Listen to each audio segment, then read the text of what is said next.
Hey Jennifer, how are you? I'm good. I just couldn't stop binging your latest series. It was Oh, amazing. good.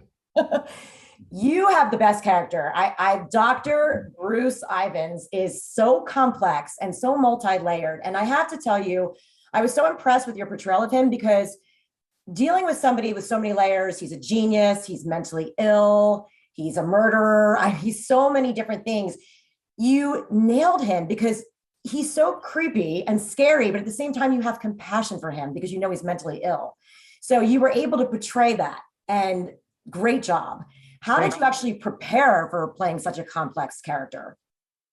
Well, I read a lot about him. That was the main thing. I didn't feel comfortable reaching out to his family for obvious reasons. But I read a very interesting biography that was written about Bruce and about the investigation called Mirage Man, which my sort of process usually these days is I'll first stop is Wikipedia to read about somebody, and then they always have these really interesting references at the bottom of Wikipedia with journalistic, material and books. And so I just went down that rabbit hole and found a lot of really helpful information. And the book that I found really had a lot about his childhood and his traumatic relationship with his mother and his father, and a lot of the scenes that are dramatized in our series were really gone into in some depth. That was a tremendous, resource. And then read other books about the investigation from the point of view of FBI agents or other journalists.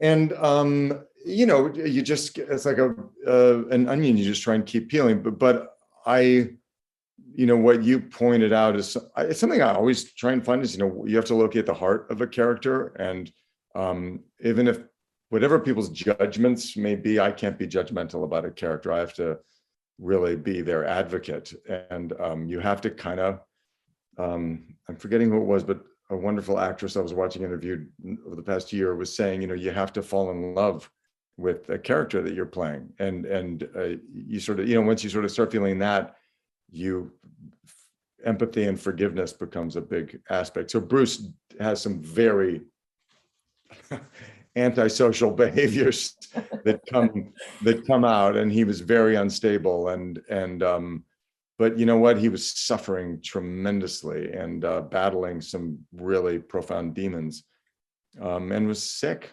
Mhm.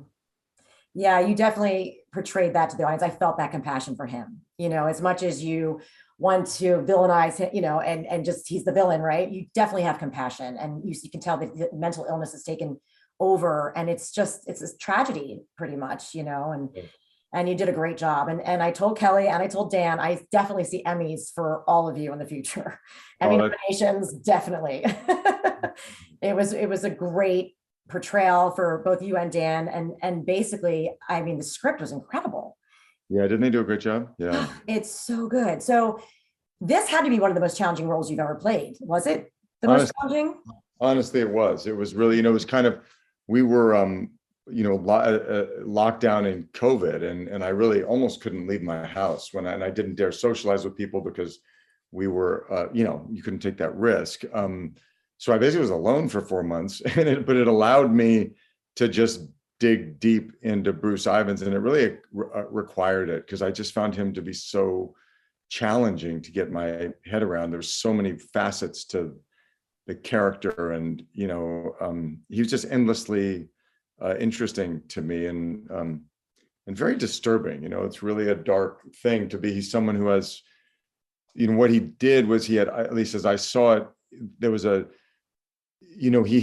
he wanted so much to be adored by people, and he loved people and wanted to connect with people and help people and be the greatest. He had this image of himself as kind of a hero and a great father and a husband and a churchgoer and a great neighbor and a great citizen and a great scientist. And yet all of the rage and pain that he felt, when it got to a certain point, it was like a red line, and then he would sort of he put up a barrier, and it went off to another personality. It was almost like a separate Bruce. He calls it like the other Bruce. And it was a wall. He didn't know it existed. He blacked out from that other, he sort of shoveled all of these aspects of his psyche onto another person. And so that way he didn't have to take responsibility for that. And in fact, he could honestly deny that it even existed until, as the series, progresses, it's undeniable to him. And that is when he really starts losing it, Yeah. Well, But yeah, that was challenging and hard and really interesting. Well, you did an amazing portrayal of Dr. Bruce Ivins. I thought it was an incredible performance. So thank you so much for taking the time to talk with us today. And I wish you the best success with this new series. Thank you, Jennifer. I appreciate it. Take care.